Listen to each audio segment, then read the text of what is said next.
Mason jar setup in 60 seconds. Here we have our clear jar. Clear jar is not going to work because algae will get into your jar. So instead of having a clear jar, we're going to paint it.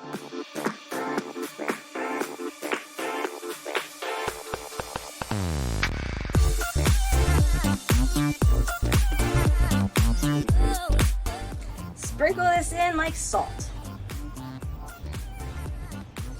You just don't know where they're gonna land.